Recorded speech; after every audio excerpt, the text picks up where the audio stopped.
Mind stable कैसे रखना है, ठीक है। उसके लिए एक गोल चाहिए, गोल, ठीक है। देखिए माइंड या पूरी लाइफ हमारी स्टेबल कब होगी, जब हमारा कोई मकसद होगा, हमारा कोई गोल होगा। और जैसे हम आमतौर से जानते हैं गोल दो तरह के होते हैं, एक होता है शॉर्ट टर्म गोल और एक होता है लॉन्ग टर्म गोल, ठीक है। तो आपका जो लॉन्ग टर्म गोल होता है उसको अचीव करने के लिए जो चीजें रिक्वायर्ड होती है वो शॉर्ट टर्म गोल होता है। क्लियर है? जैसे फॉर एग्जांपल आपको आपका एजुकेशन कंप्लीट होने के बाद आपका लॉन्ग टर्म गोल ये है कि आप एक बहुत बड़ी कंपनी में जॉब करो, वहां आपकी बहुत अच्छी सैलरी हो, आपकी पोजीशन हो, आपको बहुत सारे बेनिफिट्स हो, ये आपका लॉन्ग टर्म गोल है।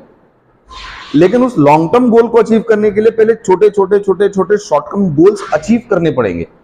जैसे ये कोर्स कंप्लीट करना है, ये लॉन्ग टर्म गोल नहीं है, ये शॉर्ट टर्म गोल है।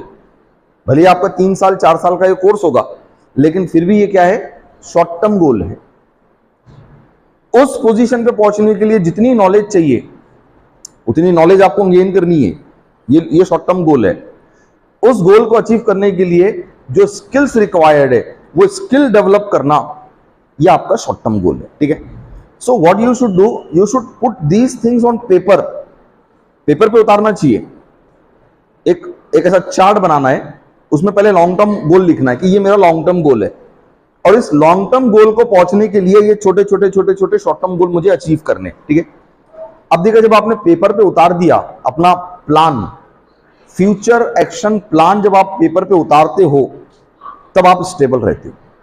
हमारा प्रॉब्लम क्या है, हमारा गोल ही सेट नहीं है, और अगर है भी तो क्लियर नहीं है, और अगर क्लियर है तो इतना अट्रैक्टिव नहीं है, और हमारे गोल को अचीव करने के हमको बेनिफिट ही नहीं पता है ना। जैसे हमको बचपन में क्या बताया जाता था, बेटा पढ़ो बड़े इंसान बनोगे। मुझे बताओ ये बड़े इंसान बनोगे क्लियर था क्या आपको? बड़े मतलब कितने बड़े बनोगे? खड़े खड़े आम तोड़ लोगे? तो ये इसको कहते हैं ग्लूमी गोल, ये ग्लूमी है, वेग है, क्लियर नहीं है। तो जब आपका गोल क्लियर नहीं होगा ना तब आप स्टेबल नहीं रह सकते। तो फिर आपका मन कभी इधर भटकेगा, कभी उधर भटकेगा, कभी इधर भटकेगा, कभी उधर भटकेगा, है ना। जैसे मैं आमतौर से बात बहुत जोर देकर कहता हूं, आपकी ये जो कॉलेज लाइफ है ना, ये जबरदस्त वर्कशॉप है आपका, जहां आप अपने आप को ट्रांसफॉर्म कर सकते हो, ट्रांसफॉर्म कर सकते हो।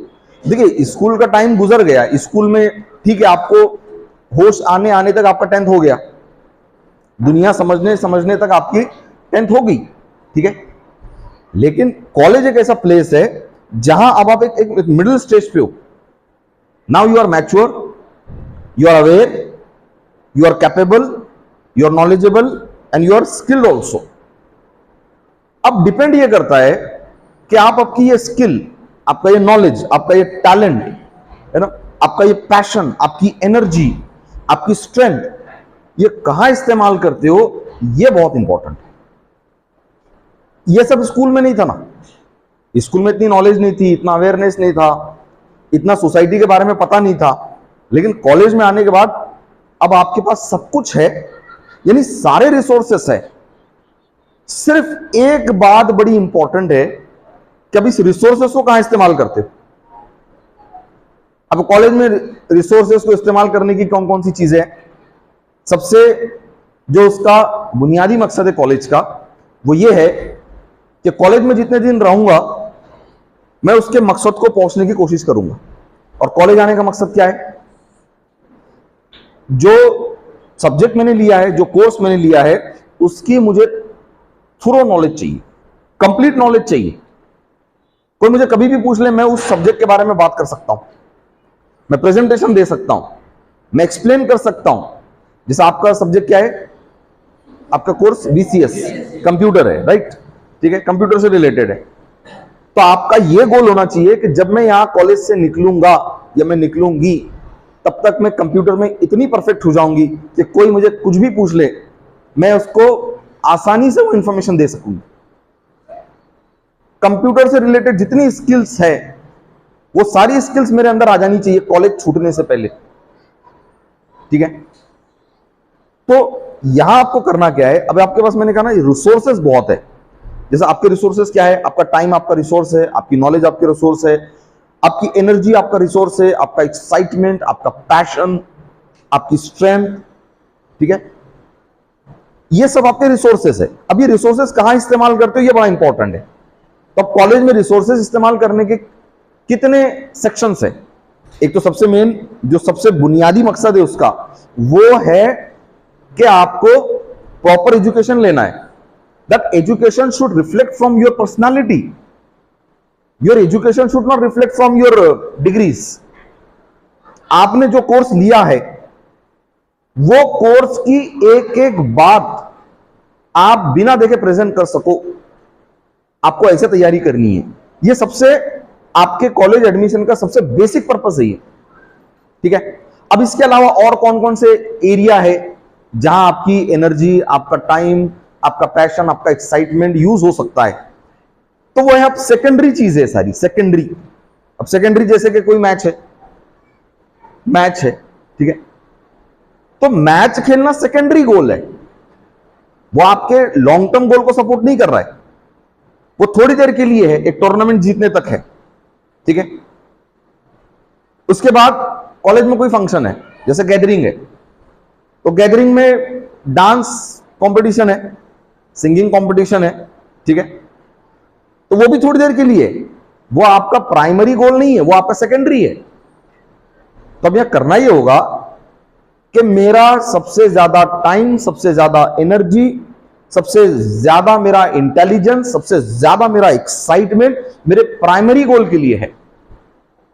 हाँ, उसके बाद टाइम बचता है तो सेकेंडरी गोल, बट अफसोस हमारे पास क्या हो रहा है, सेकेंडरी गोल को सबसे ज्यादा प्रायोरिटी हमारे पास, प्राइमरी गोल तो सिर्फ एग्जाम से पहले याद आता है ना। बाकी पूरे साल यहां ये प्रोग्राम हो रहा है, पार्टिसिपेट कर लिया, वहां वो प्रोग्राम हो रहा है, पार्टिसिपेट कर लिया, अरे ये दोस्त पिकनिक पे जा रहा है, इसके साथ चल लिया, अरे उसके भाई की शादी है, वहां एंगेज हो गए। यानी पूरा साल आप जो है सेकेंडरी गोल को प्रायोरिटी देते हो, अपना टाइम, अपना पैसा, अपनी एनर्जी सेकेंडरी गोल पे लगा रहे हो, और सिर्फ एग्जाम से पहले आपको याद आता है यार एग्जाम इंपॉर्टेंट है। तो रिसोर्सेज जहां आपने यूज किए, रिजल्ट वहीं से आएंगे। आपने अपने प्राइमरी गोल के लिए रिसोर्सेस बचा के ही नहीं रखे, तो आपके प्राइमरी गोल जैसा आप अचीव करना चाहते हो वैसा अचीव नहीं होगा। ठीक है, कॉलेज में ये सारी चीजें, these are the part of your college life, है ना। ये एंटरटेनमेंट हो गया, जो भी चीज है, it is part of college, it is not the purpose of college. क्योंकि अब याद रखिए, आप अगर डांसिंग में बहुत अच्छे हो जाते हो, सिंगिंग में बहुत अच्छे हो जाते हो, तो एक लड़का, एक लड़की जो कॉलेज नहीं जाती, वो भी ये चीज सीख सकती है ना। कि भाई डांस सीखने के लिए और सिंगिंग सीखने के लिए पहले डिग्री लेना पड़ती है, उसके बाद सिंगिंग डांसिंग डेवलप होता है। अच्छा, सबसे इंपॉर्टेंट चीज मार्केट में है कंपटीशन, ठीक है। चलो आपने सिंगिंग सीख लिया, आपने डांसिंग सीख लिया, ठीक है, और अब आप सिंगिंग या डांसिंग में करियर बनाने जा रहे हो, ठीक है, तो आपका कंपटीशन किससे है, कंपटीशन? कोई भी आपके कंपटीशन में आके खड़ा हो सकता है, कोई भी। क्योंकि मैंने कहा ना, सिंगिंग और डांसिंग सीखने के लिए आपको कोई पर्टिकुलर 3 साल 4 साल का कोर्स थोड़ी करना पड़ता है। इसका मतलब अगर आप सिंगिंग डांसिंग में करियर बना रहे हो, तो आपके कंपटीशन में कोई भी आके खड़ा हो सकता है। हाँ, लेकिन अगर आप computer engineering, web designing, web developing में अगर करियर बना रहे हो, तो आपके सामने कंपटीशन में सिर्फ वो आएगा जिसने आपकी जितनी मेहनत की है, आपके जितना पैसा खर्च किया है, आपके जैसा कॉलेज 4 साल तक अटेंड किया है, प्रोजेक्ट किए, असाइनमेंट किए, कोचिंग क्लासेस लगाई है, वही आपके कंपटीशन में आ सकता है। तो व्हाट आई एम सेइंग कि सबसे पहले आप ये डिसाइड करो कि मैं किस फील्ड में जा रहा हूं, और वहां जो कंपटीशन होने वाला है उसमें, उस कंपटीशन में आने के लिए क्या पैरामीटर्स है। और याद रखिए, अगर किसी भी कंपटीशन में आने का अगर कोई पैरामीटर नहीं है, तो कंपटीशन बहुत है, बहुत कंपटीशन है।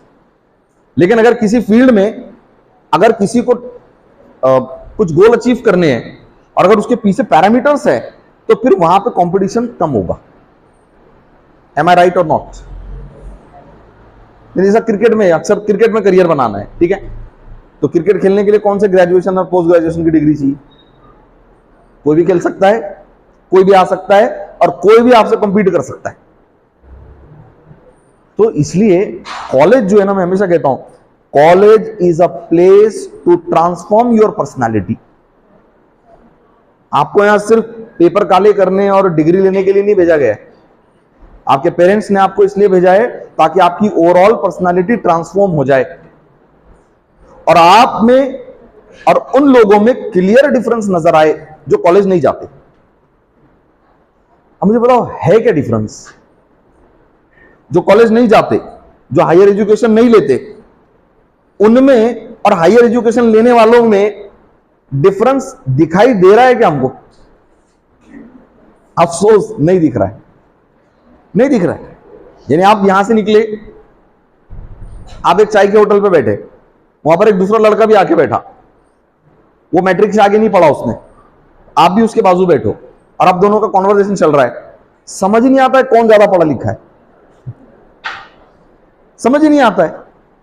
तो ये फर्क बहुत क्लियर दिखना चाहिए कि भाई तू मैट्रिक तक पढ़ा है, मैं हायर एजुकेशन मैंने किया है, तो तेरे और मेरे बिहेवियर में फर्क होना चाहिए, तेरे और मेरी नॉलेज में फर्क होना चाहिए, तेरी और मेरी स्किल्स में फर्क होना चाहिए। अगर ये फर्क नहीं है, सो बिलीव मी, आपने अपना टाइम वेस्ट किया, आपने अपने अपने पेरेंट्स के पैसे वेस्ट किए, उनको उम्मीद पर रख के उनकी उम्मीद तोड़ दी। कॉलेज स्टाफ इतनी मेहनत कर रहा है, इतने रिसोर्सेस आप पे लगा दिया, और अगर वो डिफरेंस क्लियर नहीं दिख रहा है, तो फिर आपने इन सारी चीजों को वेस्ट कर दिया। ठीक है, यानी एक एजुकेटेड में और अनएजुकेटेड के थॉट प्रोसेस में भी डिफरेंस होना चाहिए, दोनों की फीलिंग्स में डिफरेंस होना चाहिए, दोनों के बिहेवियर में डिफरेंस होना चाहिए, दोनों के डिसीजंस में डिफरेंस होना चाहिए, दोनों के इंटरेस्ट में डिफरेंस होना चाहिए। अगर ये डिफरेंस नहीं है, so I am sorry to say you are not educated, you are only degree holder, you are only degree holder. आपने एक डिग्री ले ली है बस, और वो डिग्री फाइल में बंद पड़ी है। आप जो एजुकेशन लेते हो, वो एजुकेशन आपके बिहेवियर में दिखना चाहिए। अगर आपके बिहेवियर में आपका एजुकेशन नहीं दिखता है, सो आपने सिर्फ डिग्री लेने के अलावा कुछ नहीं किया। Am I right on this? ठीक है, तो स्टेबल रहना है तो गोल सेट, छोटे छोटे गोल बनाओ, 2 महीने का गोल, 6 महीने का गोल, 1 साल का गोल, 3 साल का गोल, और उस गोल के लिए अपने आप को कमिट कर दो। फर्स्ट प्रायोरिटी ये सबसे पहले, ये होने के बाद बाकी सब, ये सबसे पहले, बाकी सब इसके बाद। ठीक है, चलिए अगेन एनी मोर क्वेश्चन?